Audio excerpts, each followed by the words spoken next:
السلفية هم من كانوا على مذهب السلف الصالح من الصحابة والتابعين. إن الحمد لله نحمده ونستعينه ونستغفره ونعوذ بالله من شرور أنفسنا ومن سيئات أعمالنا. من يهده الله فلا مضل له ومن يضلل فلا هادي له، وأشهد أن لا إله إلا الله وحده لا شريك له، وأشهد أن محمدا عبده ورسوله. يا أيها الذين آمنوا اتقوا الله حق تقاته ولا تموتن إلا وأنتم مسلمون. يا أيها الناس اتقوا ربكم الذي خلقكم من نفس واحدة وخلق منها زوجها وبث منهما رجالا كثيرا ونساء، واتقوا الله الذي تساءلون به والأرحام إن الله كان عليكم رقيبا.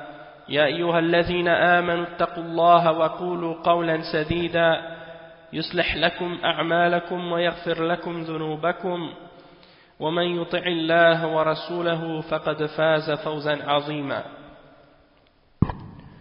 وإن خير الكلام كلام الله، وخير الهدي هدي محمد صلى الله عليه وسلم، وإن شر الأمور محدثاتها، وكل محدثة بدعة، وكل بدعة ضلالة، وكل ضلالة في النار. أما بعد.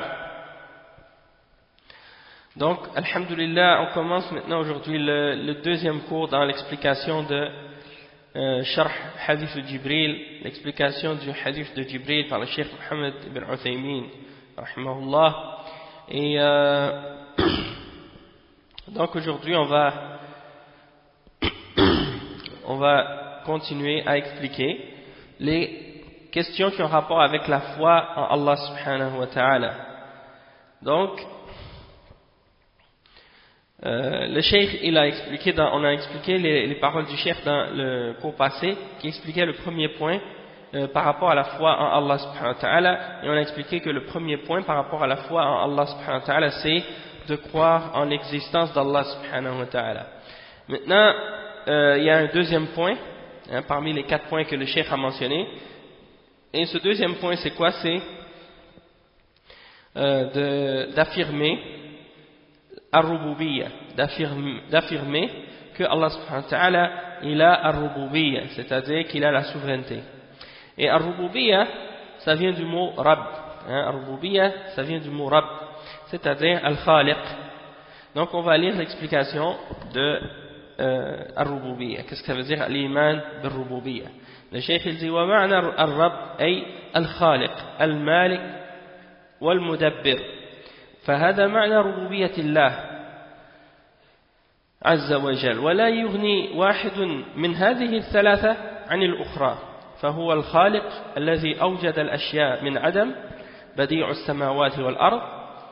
الحمد لله فاطر السماوات والأرض، فالذي أوجد الكون من العدم هو الخالق المالك، أي خلق الخلق وانفرد بملكه له كما انفرد بخلقه له.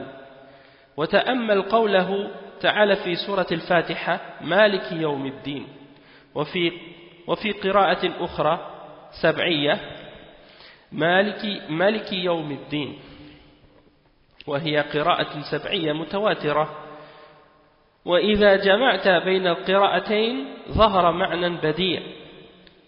الملك أبلغ من المالك في السلطة والسيطرة، ولكن الملك أحيانا يكون ملكا بالاسم لا بالتصرف، وحينئذ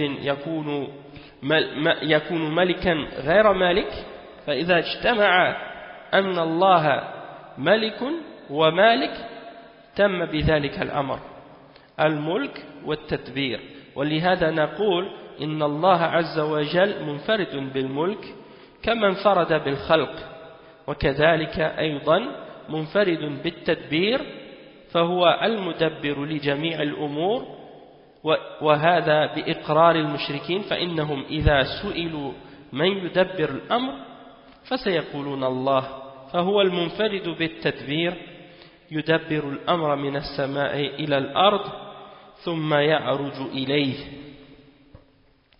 Donc, on va lire donc on va traduire cette partie de qu'est-ce que le cheikh a expliqué dans ce verset, puis on va continuer pièce par pièce par la suite pour comprendre comme il faut les paroles du cheikh par la suite. Donc, le cheikh il dit ici que la signification du mot Ar-Rabb, c'est-à-dire que c'est Al-Khaliq, le créateur, Al-Malik, celui qui possède tout, et Al-Mudabbir, c'est-à-dire celui qui contrôle tout et qui dirige tout. Et donc ça c'est la signification de Ar-Rububiyya. Quand on parle de Ar-Rububiyya, ça veut dire que Allah subhanahu wa ta'ala, c'est lui le seul qui est le créateur, qui possède tout ce qui existe et qui contrôle tout. Et il ne partage pas ça avec personne d'autre. Et donc, il n'y en a pas un de ces trois qui peut qui peut être mentionné ou qui peut se passer des autres. Dans le sens que Allah subhanahu wa ta'ala, il est le créateur, le maître et celui qui contrôle toutes ces choses-là et qui dirige toutes ces choses-là. Et donc, ces trois aspects de Ar-Rububiyya doivent être mentionnés ensemble, on ne peut pas les séparer et une ne peut pas se passer de l'autre.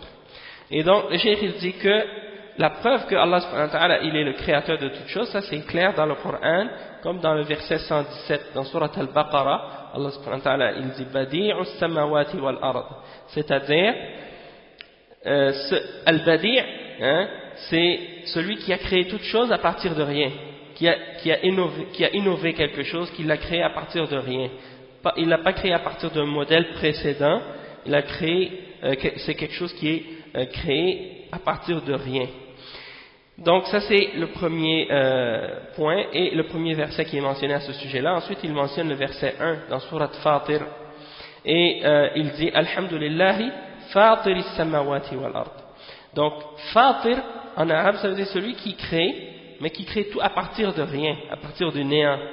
C'est-à-dire nous les êtres humains, parfois on crée des choses, mais les choses qu'on crée, on les crée à partir de quelque chose qui existe déjà. C'est-à-dire on prend de la matière qui est déjà existante, puis on la transforme, puis on fait avec quelque chose d'autre. Donc, des fois on dit à propos d'un être humain ou à propos d'une créature qu'elle a créé quelque chose, mais en réalité quand on parle dans ce point de vue-là, on parle d'une création qui est bien entendu pas à partir de rien, mais à partir de la matière, et on la transforme et on fait quelque chose d'autre avec. Tandis que quand on parle de la création d'Allah subhanahu wa ta'ala, eh bien Allah subhanahu wa ta'ala il crée à partir de rien, à la base. Donc de la matière qui n'existait pas, il l'a fait exister. Il l'ordonne, il lui dit soit et elle est. Donc ça c'est l'exemple de la question de la création. Donc le cheikh il dit que Allah subhanahu wa ta'ala c'est celui qui a fait que cet univers existe à partir de rien. Cette création existe à partir de rien. Donc c'est lui qui l'a créé. Et Al-Malik, donc on dit qu'il est celui qui possède tout, c'est-à-dire non seulement il a tout créé, la création, et que mais on dit également que c'est lui qui la possède. C'est lui seul le maître et le détenteur de cette création-là. Ça lui appartient à lui seul. C'est sa propriété à lui seul et il ne la partage pas avec personne. Donc non seulement il l'a créé, mais c'est sa possession, ça lui appartient. Tout ce qui est dans l'univers appartient seulement à Allah subhanahu wa ta'ala. Donc ça c'est le deuxième point à propos de Ar-Rububiyya. Et le cheikh il dit, et observez bien comme il faut le verset dans Surat Al-Fatiha, qui est le verset 4 dans Surat Al-Fatiha. On dit Maliki Yawmiddin. Malik, c'est celui qui possède. Ok? Et dans une autre lecture ou une autre récitation du Coran, parmi les 7 récitations qui sont rapportées authentiquement et qui sont mutawatira, c'est-à-dire sont rapportées par un nombre tellement grand qu'il n'y a aucun doute à leur sujet. Donc, une de ces 7 lectures-là, c'est au lieu de réciter Maliki Yawmiddin, on dit Maliki Yawmiddin. Et la différence, c'est le alif après le mim. Ok? Donc, dans la récitation qu'on fait, dans la lecture qu'on fait dans Hafs, c'est Maliki Yawmiddin. Et dans d'autres récitations, c'est Maliki Yawmiddin. Et la différence, c'est que Malik, c'est le roi, et Malik, c'est le propriétaire ou le détenteur, hein, celui qui possède quelque chose. Et donc, le cheikh il dit que si on réunit les deux récitations ou les deux lectures, hein, on vient avec une signification qui est vraiment intéressante en fait, c'est que, et en fait qui est plus complète en réalité, c'est que non seulement Allah subhanahu wa ta'ala il est le possesseur, il détient toutes choses, mais il est le roi aussi. Et il possède toutes choses et il contrôle toutes choses. Donc, le cheikh il dit que parfois il peut y arriver qu'un roi soit celui qui dirige sans qu'il soit par exemple le propriétaire de ce qu'il dirige, hein? Tandis que Allah subhanahu wa ta'ala lui il a les deux significations, il est le roi et en même temps il est le détenteur et celui qui possède tout et qui contrôle tout. Donc le cheikh il dit وَلِهَذَا نَقُولُ إِنَّ اللَّهَ مُنْفَرِدٌ بِالْمُلْكِ كَمَا انْفَرَدَ بِالْخَلْقِ. Donc nous on dit à propos d'Allah subhanahu wa ta'ala que non seulement il est celui qui est le roi, mais en même temps c'est lui le seul qui possède le contrôle et c'est lui qui est le seul qui a créé l'univers. Il a créé seul et il ne partage ça avec personne. Et c'est lui qui contrôle tout, il n'y a personne qui contrôle quoi que ce soit dans l'univers avec lui, ou qui partage quoi que ce soit avec lui dans l'univers. فَهُوَ الْمُدَبِّرُ لِلْجَمِيعِ. Même pas, il ne partage même pas le contrôle d'une atome dans l'univers avec quoi que ce soit, hein, ou avec quiconque. Tout ce qui existe dans l'univers lui appartient à lui seul. D'accord? وَهَذَا بِإِقْرَارِ الْمُشْرِكِينَ. Et ça, même les idolâtres, les mécréants et les idolâtres à l'époque du prophète sallallahu alayhi wa sallam, et même les mouchriquines aujourd'hui, la plupart d'entre eux, si tu leur demandes et qui contrôle le monde, ils disent Allah subhanahu wa ta'ala. Donc c'est lui le seul et l'unique qui contrôle tout dans l'univers. Et le cheikh il mentionne à ce sujet là le verset 5 dans surat Sajda, et dans ce verset là Allah subhanahu wa ta'ala il dit yudabbiru al-amr min as-sama'i ila al-ard. Allah subhanahu wa ta'ala il est du ciel à la terre, il administre l'affaire. C'est lui qui contrôle toute chose, laquelle ensuite monte vers lui en un jour équivalent à 1000 ans de vos calculs, ou de votre calcul. Donc ça c'est le verset 5 dans Surat As-Sajda. Après le cheikh il dit Su'ila a'rabiyyun bima arafta rabbak qala bi naqd al-azaim wa sarf al-himam فالإنسان يعزم أحيانا على الشيء عزما وتصميما أكيدا وفي لحظة يجد نفسه قد عزم على تركه ونقض العزم وقد يهم الإنسان بالشيء متجها إليه ثم ينصرف بدون سبب وهذا يدل على أن للأشياء مدبرا فوق تدبيرك أنت وهو الله عز وجل. Donc le cheikh il donne un petit point ici intéressant, hein? Il dit que on a demandé à un bédouin qui vit dans le désert, qui est nomade, hein, qui se promène d'un point d'eau à un autre, on lui a demandé comment as-tu connu ton créateur, comment as-tu connu ton maître, ton seigneur, ton Rabb. Il a répondu binaqdil azaim wa sarf al-himam, c'est-à-dire j'ai reconnu mon créateur et mon seigneur, j'ai reconnu son existence du fait que j'ai vu que naqd al-azaim, c'est-à-dire quand des fois je suis déterminé à faire quelque chose, je suis décidé à faire quelque chose, je décide tout d'un coup de plus le faire. Et sarf al-himam, c'est-à-dire que des fois je suis déterminé et je suis concentré sur quelque chose, j'ai un intérêt vraiment grand pour quelque chose, puis tout d'un coup je perds complètement l'intérêt pour cette chose. Donc c'est ça que le cheikh explique. Il dit parfois un être humain, hein, il a le désir et la détermination certaine de vouloir faire quelque chose, puis dans un seul instant, tout d'un coup il trouve qu'en lui-même il n'a plus envie de le faire et il l'abandonne, hein? Et parfois quelqu'un peut même se diriger vers quelque chose pour faire quelque chose ou accomplir quelque chose, et puis sans aucune explication, sans aucune raison, il décide de faire autre chose et il change d'idée complètement. Donc le cheikh il dit ça c'est la preuve qu'il y a un créateur et un maître qui contrôle au-dessus de ce que toi-même tu peux essayer de contrôler ou préparer ou organiser ou vouloir faire. Et donc c'est Allah subhanahu wa ta'ala. Et après le cheikh il dit فإن قال قائل كيف تقول إن الله منفرد بالخلق مع أنه أثبت للخلق أو أثبت الخلق للمخلوق وسمى المخلوق خالقا قال سبحانه ثم أنشأناه خلقا آخر فتبارك الله أحسن الخالقين. وفي الحديث عن النبي صلى الله عليه وسلم يقال للمصورين احيوا ما خلقتم. Donc le cheikh dit الجواب أن الإنسان أن خلق الإنسان ليس خلقا في الحقيقة لأن الخلق هو الإيجاد من العدم، فالإنسان عندما يخلق لا يوجد من عدم ولكن يغير الشيء من صورة إلى صورة أخرى.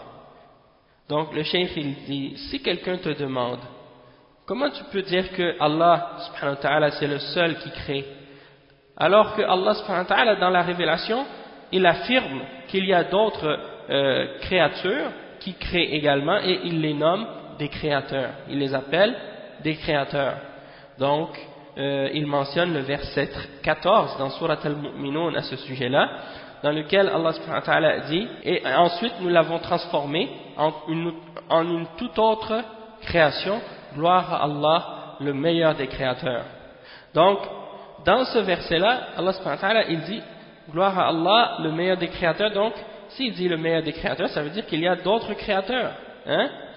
Et quand on dit d'autres créateurs, ça veut dire il y a des créatures qui créent également. Parmi les créatures, il y en a qui créent. Et dans un autre hadith, le cheikh il mentionne un hadith, dans un hadith du prophète sallallahu alayhi wa sallam, le prophète sallallahu alayhi wa sallam a dit qu'au sujet des gens qui font des dessins, qui font des sculptures ou des dessins d'êtres humains ou d'animaux, Allah subhanahu wa ta'ala au jugement dernier va les punir. Et comme punition que Allah va leur donner, Allah va dire à ces dessinateurs ou à ces sculpteurs qui faisaient des formes humaines ou animales, faites vivre ce que vous avez créé. Faites vivre ce que vous avez créé. Et bien entendu, ils ne pourront pas. Et donc, ils seront châtiés à ce moment-là. Et donc, le cheikh, il répond à cette question en disant que la création de l'être humain, que l'être humain fait, comme on a expliqué tout à l'heure, ce n'est pas réellement une création. Quand un être humain crée quelque chose, il ne fait pas vraiment créer cette chose-là. Parce que le terme créer, quand on l'utilise réellement, ça veut dire de faire quelque chose apparaître à partir de rien, à partir du néant. Et lorsque, par exemple, un être humain crée quelque chose, eh bien en réalité, il ne fait pas apparaître quelque chose à partir de rien, mais il ne fait que transformer quelque chose d'un état à un autre, ou d'une forme ou d'une image à une autre, ou d'une apparence à une autre. Donc, il ne crée pas réellement. Et ensuite, le cheikh dit وَكَذَلِكَ الْمُلْكِ فَإِنْ قَالَ قَائِلٌ كيف تقول إن الله منفرد بالملك مع أن الله سبحانه أثبت الملك لغير الله أو لغيره فقال إلا على أزواجهم أو ما ملكت أيمانهم وقال أو ما ملكتم مفاتحه. الجواب أن يقال إن ملك الإنسان ليس كملك الله لأن ملك الله عز وجل شامل لكل شيء لأن ملك الله تعالى ملك مطلق غير مقيد أما ملك الإنسان للشيء فهو غير شامل. فمثلا الساعة التي معي لا تملكها أنت والساعة التي معك لا أملكها أنا فهو ملك محدود ليس شاملا. وكذلك أيضا ليس ملكا مطلقا فأنا لا يمكنني أن أتصرف في ساعتي كما أريد لأنني مقيد بالشرع الذي هو المصلحة فلو أراد إنسان تكسير ساعته مثلا فإن ذلك لا يجوز ولا يملك شرعا أن يفعل ذلك لأن النبي صلى الله عليه وسلم نهى عن إضاعة المال فكيف بإتلافه ولهذا قال العلماء إن الرجل لو كان بالغا عاقلا له زوجة وأولاد وهو سفيه في المال لا يتصرف فيه تصرف الرشيد فإنه يحجر على ماله ولكن الله عز وجل يتصرف في ملكه كما يشاء يحيي ويميت يمرض ويشفي ويغني ويفقر ويفعل ما يشاء على أننا نؤمن بأنه عز وجل لا يفعل الشيء إلا لحكمة فإذا هناك فارق بين ملك الخالق وملك المخلوق وبهذا عرفنا أن قولنا إن الله منفرد بالملك قول صحيح لا يستثني منه شيء. Donc le cheikh il dit, si quelqu'un nous posait la question à propos de le fait que Allah subhanahu wa ta'ala est celui qui détient tout et qui possède tout, quelqu'un pourrait dire, comme par exemple vous avez dit tout à l'heure que Allah subhanahu wa ta'ala c'est lui le seul à tout posséder dans l'univers et vous avez dit que c'est lui seul qui détient, qui possède tout et qui détient tout. Donc comment vous pouvez dire ça alors que Allah subhanahu wa ta'ala dans la révélation, dans le Coran, il affirme qu'il y a d'autres choses ou il y a d'autres créatures qui possèdent certaines choses aussi ou qui sont les propriétaires de d'autres choses également. Et il mentionne le verset 6 dans Surat Al-Mu'minun. Et dans ce verset-là, Allah subhanahu wa ta'ala dit Illa ala azwajihim aw ma malakat aymanuhum, c'est-à-dire excepté c'est-à-dire qui gardent leur chasteté, qui gardent leur partie, excepté pour leurs épouses et ce que leurs mains droites possèdent. Et donc c'est la preuve qu'il y a des êtres humains qui possèdent certaines choses. Et donc et il mentionne ça comme exemple. Et il mentionne également c'est le verset 61. Aw ma malaktum mafatihahu. Ça c'est un verset dans Surat An-Nur qui dit ou les maisons desquelles vous détenez les clés. Donc c'est un passage dans un des versets de Surat An-Nur, c'est le verset 61. Donc ça prouve que certaines personnes peuvent être les maîtres de certaines choses, comme par exemple tu dis ta voiture, ta maison, on dit nous sommes les propriétaires de ce qu'on possède, d'accord? Donc si on est propriétaire de ce qu'on possède, comment on peut dire que Allah subhanahu wa ta'ala possède toutes choses? Et le cheikh il répond à cette question-là en disant en réalité que ce que l'être humain possède, ce que l'être humain possède, c'est pas comparable à ce que possède Allah subhanahu wa ta'ala. Dans quel sens? C'est que, dans le sens que Allah subhanahu wa ta'ala, quand on dit qu'il est le maître et qu'il possède tout, ça veut dire qu'il possède tout d'une façon qui est complète et globale. Il possède tout d'une façon qui est complète et qui est parfaite et globale, tandis que notre façon à nous de posséder, elle est limitée et elle est restreinte. Ok? Allah subhanahu wa ta'ala, il possède toutes choses et nous on a seulement un contrôle ou disons une possession qui est limitée et restreinte. Comme par exemple le cheikh il dit moi j'ai une montre et toi tu ne la possèdes pas, c'est-à-dire tu ne possèdes pas ma montre, donc tu ne peux pas dire que tu possèdes ta possession ou le fait que tu détiens quelque chose, tu détiens uniquement ce que tu détiens toi, mais Allah subhanahu wa ta'ala lui non, il détient tout et tout lui appartient à lui seul. Donc quand tu dis par exemple moi j'ai une montre, eh bien cette montre c'est celle que tu possèdes qui est à toi, toutefois ta montre à toi elle ne m'appartient pas à moi, donc c'est limité. Et même la montre que je possède moi-même, je ne peux pas faire ce que je veux avec, je suis limité. Si je voudrais par exemple la détruire ou la briser, eh bien je n'ai pas le droit de le faire.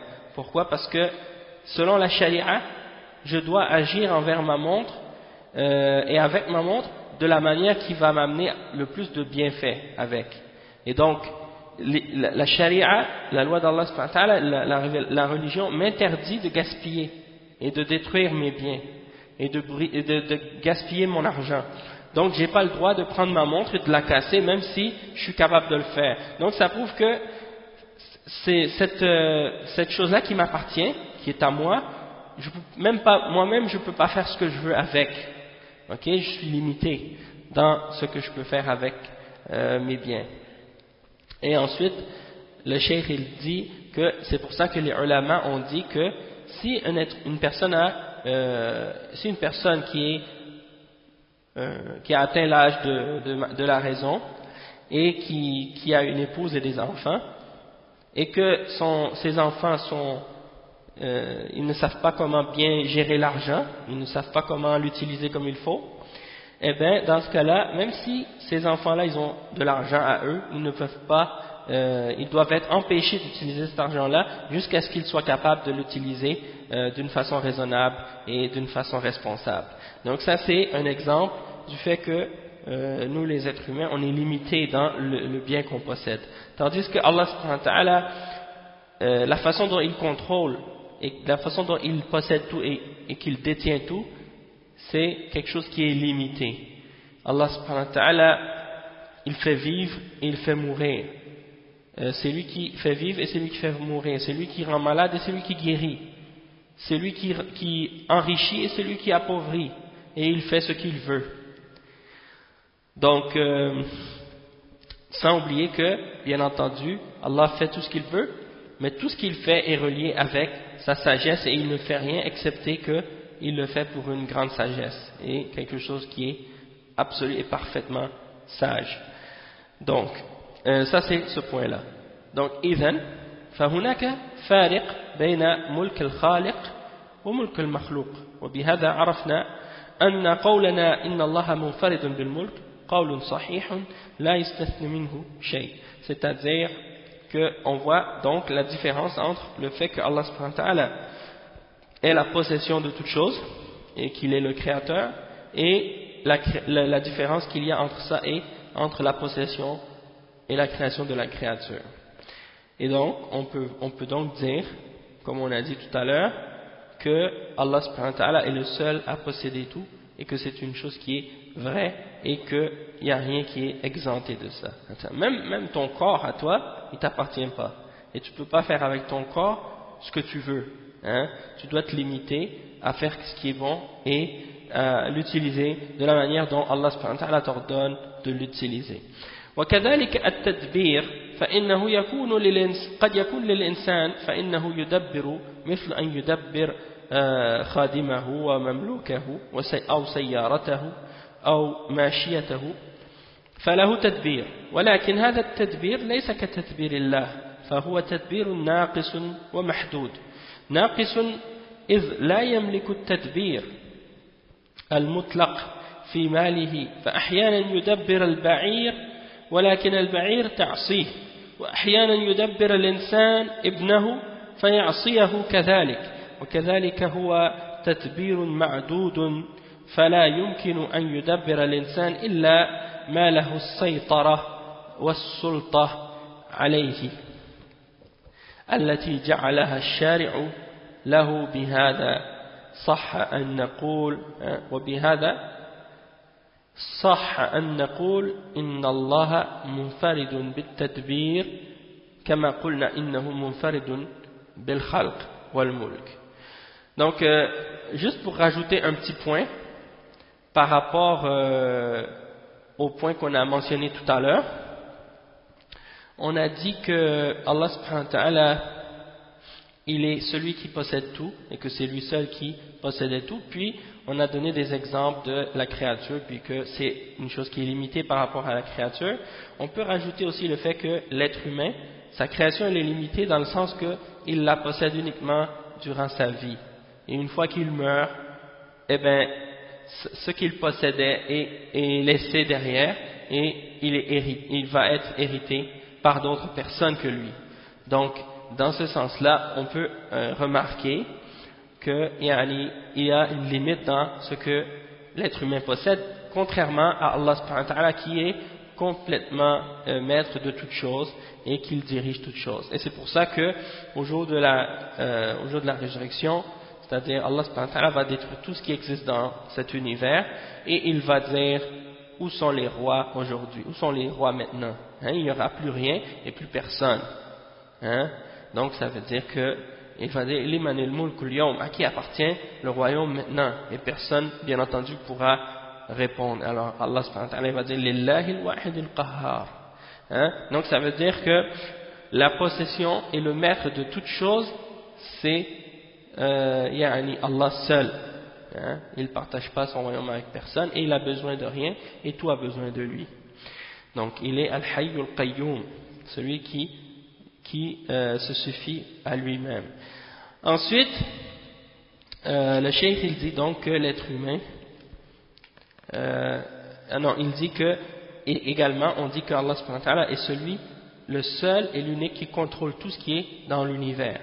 Donc si on regarde par exemple les êtres humains, un homme ou un être humain peut contrôler quelque chose, par exemple s'il a un servant ou bien un esclave ou une voiture ou des animaux, hein, un cheval ou quelque chose comme ça, un âne, il le contrôle d'une certaine façon, mais c'est pas comparable à la façon dont Allah subhanahu wa ta'ala contrôle tout dans l'univers.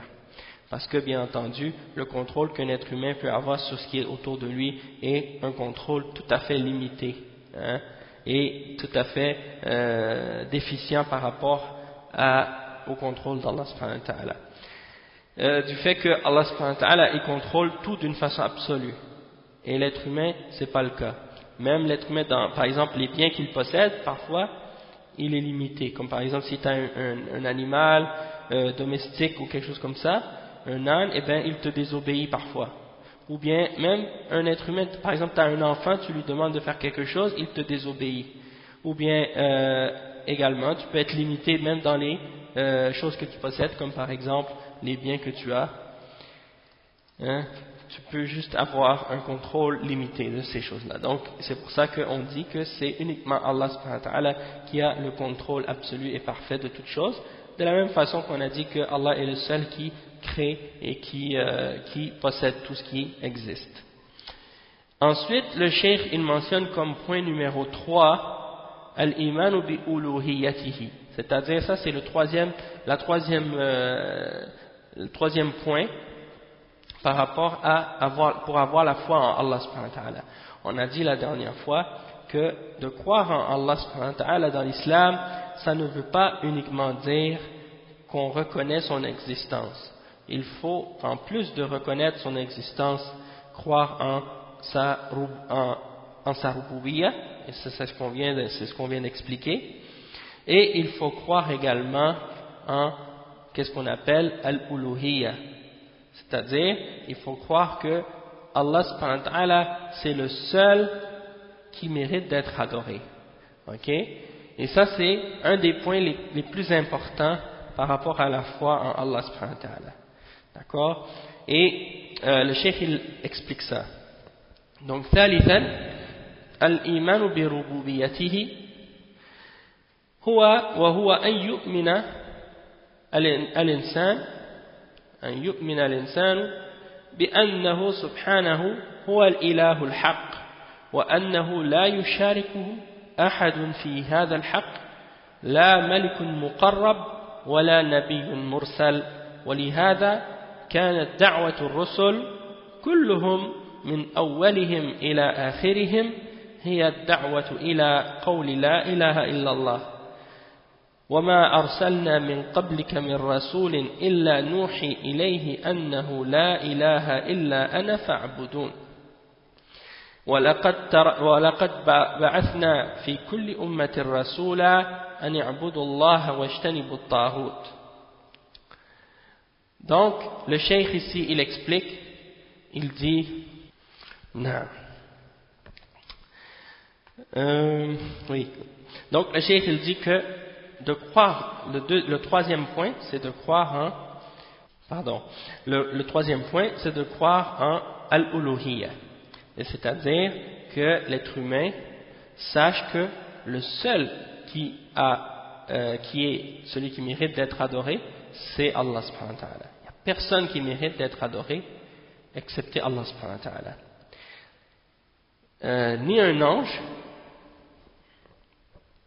rapproché, ni un messager, un prophète envoyé. Donc, le seul qui mérite d'être adoré, c'est Allah subhanahu wa ta'ala. Il n'y a rien d'autre. Ni un ange, ni un messager, ni un prophète, ni un saint, ni un homme pieux, vivant ou mort, ni un arbre, ni une roche, ni une pierre, ni le soleil, ni la lune, ni les étoiles, rien, ni une statue, ni une idole, ni un animal, ni un être humain, rien, excepté Allah subhanahu wa ta'ala qui mérite d'être adoré. Donc le cheikh il dit, et c'est pour ça que l'appel et l'invitation de tous les messagers de Dieu, tous sans exception, du premier jusqu'au dernier des prophètes, leur appel et leur invitation étaient premièrement et fondamentalement à ce message-là. La ilaha illallah. Rien ne mérite d'être adoré excepté Allah subhanahu wa ta'ala. Et il mentionne des versets qui mentionnent l'explication de cette parole, de la ilaha illallah. Il mentionne le verset dans Surat Al-Anbiya, le verset 25, qui dit « Et nous n'avons envoyé avant toi de messagers excepté pour que nous leur avons révélé de dire la ilaha illallah. Il n'y a rien qui mérite d'être adoré autre que moi, alors adorez-moi. » Donc les messagers, ils disaient à leur peuple, rien ne mérite d'être adoré excepté Allah, alors adorez Allah. C'était ça le message des messagers. Et le verset 36 dans Surat Al-Nahl, dans lequel Allah subhanahu wa ta'ala dit, et nous avons suscité dans chaque nation un messager pour dire aux hommes, adorez Allah et écartez-vous du ta'arut. Et le ta'arut, c'est tout ce qui est adoré en dehors d'Allah subhanahu wa ta'ala par les hommes et tout ce qui transgresse sa limite. Donc, on a donné des exemples de ça dans d'autres occasions. Le cheikh il dit, لو أن أحدا آمن بوجود الله وآمن بربوبية الله ولكنه يعبد مع الله غيره فلا يكون مؤمنا بالله حتى يفرده سبحانه وتعالى بالألوهية. وقد يقول قائل إن الله تعالى أثبت وصف الألوهية لغيره فقال تعالى عن إبراهيم أئفكا آلهة دون الله تريدون فما ظنكم برب العالمين. Après il dit وقال تعالى ولا تدع مع الله إلها آخر إلى غير ذلك من الآيات فكيف يصح أن تقول إن الله منفرد بالألوهية. Donc le cheikh dit فالجواب أن الألوهية المثبتة لغير الله ألوهية باطلة ولهذا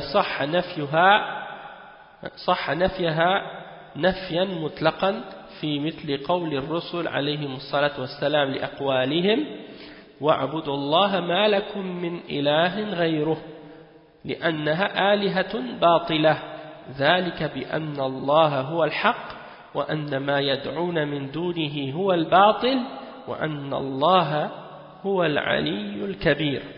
Donc le cheikh il explique ici, il dit que si quelqu'un dit qu'il croit en l'existence de Dieu et qu'il dit qu'il croit en la souveraineté de Dieu, la souveraineté d'Allah subhanahu wa ta'ala, ar-rububiyyah, puis que par la suite, après avoir affirmé son existence et affirmé qu'il est le seul maître de toutes choses et le seul créateur de toutes choses, il décide d'adorer d'autres que lui, alors il n'a pas cru en Allah subhanahu wa ta'ala, jusqu'à ce qu'il ait fait Allah le seul objet de son adoration, et qu'il ait adoré Allah seul et de façon exclusive et limitée, c'est-à-dire il n'adore que Allah subhanahu wa ta'ala.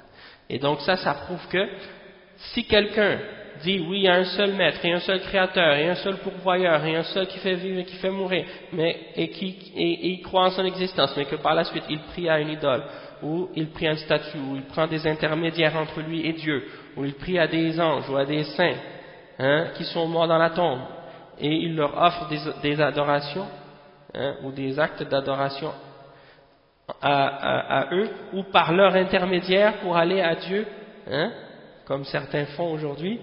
Ils prennent des hommes qui sont enterrés dans leur tombe, ils vont à leur tombe et ils leur demandent d'intercéder en leur faveur auprès d'Allah subhanahu wa ta'ala.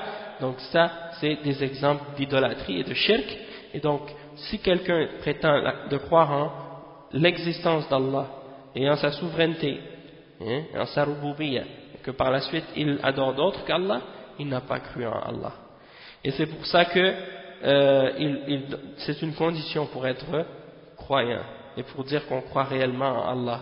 Et donc on voit ici que quand quelqu'un dit je crois en Dieu, c'est beaucoup plus, ça a une signification beaucoup plus grande que de simplement dire oui je crois qu'il existe.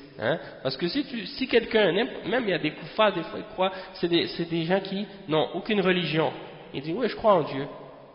Je reconnais qu'il y a une force qui existe, qui est toute puissante. Comme les déistes, par exemple. Les déistes, comme les philosophes qu'on appelle du siècle des Lumières.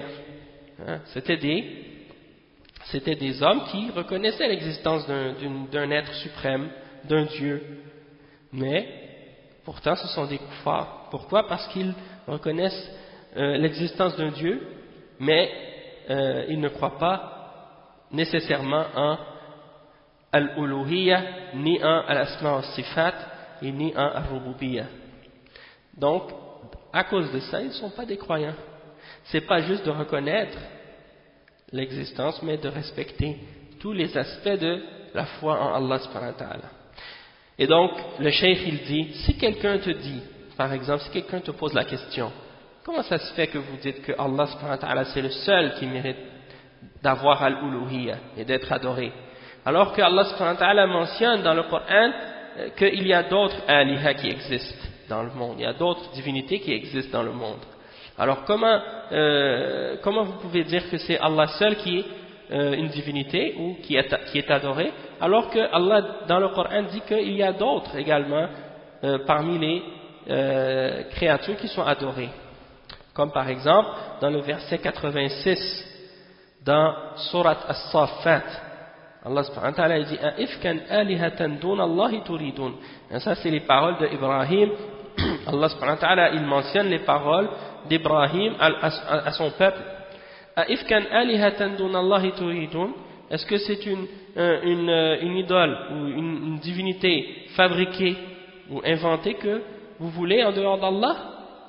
Donc c'est pour dire que ici Allah a appelé cette chose-là que les mushrikines adoraient, il l'a appelé une aliha, il l'a appelé une divinité, quelque chose qui est adoré.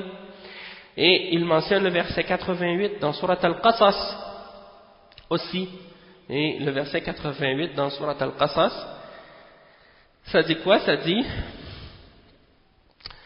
وَلَا تَدْعُ مَعَ اللَّهِ إِلَهًا آخَرَ. Et n'invoquez pas en dehors d'Allah ou avec Allah une autre divinité.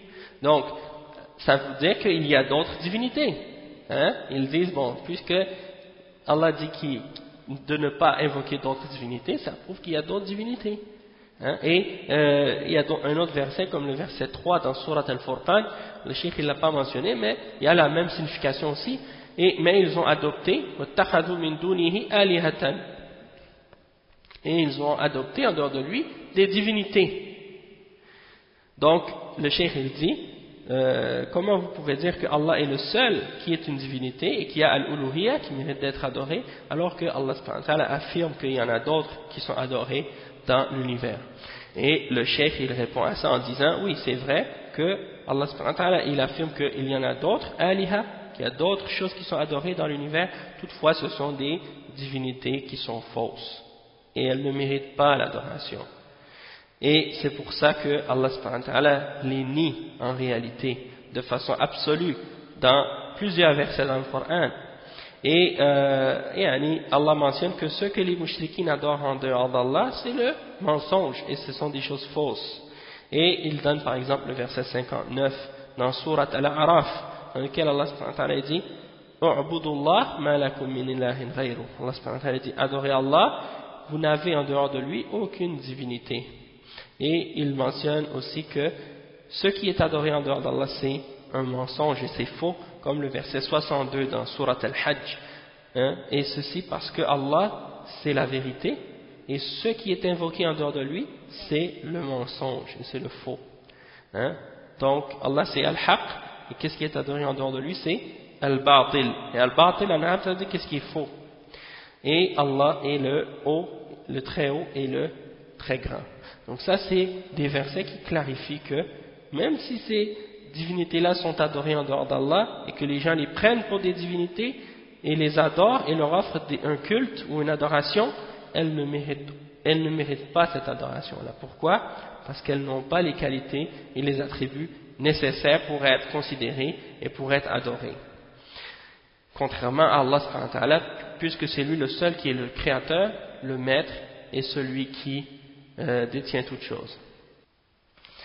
Moi je crois que le mieux ce serait de s'arrêter ici, puis de faire la quatrième partie, la suite, le quatrième point dans la foi en Allah subhanahu wa ta'ala, de le garder pour la prochaine fois, pour que ce soit plus intéressant de l'expliquer d'un seul coup, plutôt que de le diviser en deux parties, puisqu'il a dans ce point-là mentionné plus d'explications et plus de détails, et si on commence maintenant, bien ça va prendre trop de temps, puis ça va être un peu trop long. Donc on va s'arrêter ici pour le cours d'aujourd'hui, dans l'explication du hadith de Jibril, et on continuera donc la prochaine fois, Inch'Allah. Là on est au cours, aujourd'hui c'est le cours numéro 2, et on fera le cours numéro 3 lundi prochain, Inch'Allah. En ce qui concerne les heures exactes, quand est-ce qu'on va le faire, quand est-ce qu'on va faire les heures pour les cours sur Paltalk, je vais envoyer un message sur le groupe Kaim cette semaine, Inch'Allah, pour informer tout le monde des heures exactes auxquelles vont être les cours, parce que là en ce moment on y va un petit peu on y va un peu comme ça, sans vraiment suivre un horaire exact, au hasard un peu. Donc on va essayer de faire ça d'une manière un peu plus structurée puis ordonnée, Inch'Allah. C'est juste que en ce moment il y a beaucoup de trucs imprévus qui se produisent des fois, puis que j'arrive pas vraiment à respecter un horaire. Mais aussitôt que les choses s'organisent mieux, ben Inch'Allah je vais vous informer dans un jour ou deux, Inch'Allah je vais envoyer le message, puis comme ça ce sera plus clair. Donc on va s'arrêter ici pour aujourd'hui, Inch'Allah. Subhanakallahu wa bihamdika ashhadu an la ilaha illa anta astaghfiruka wa atubu ilayh, wa jazakumullahu khairan wa barakallahu fikum, wassalamu alaykum wa rahmatullahi wa barakatuh.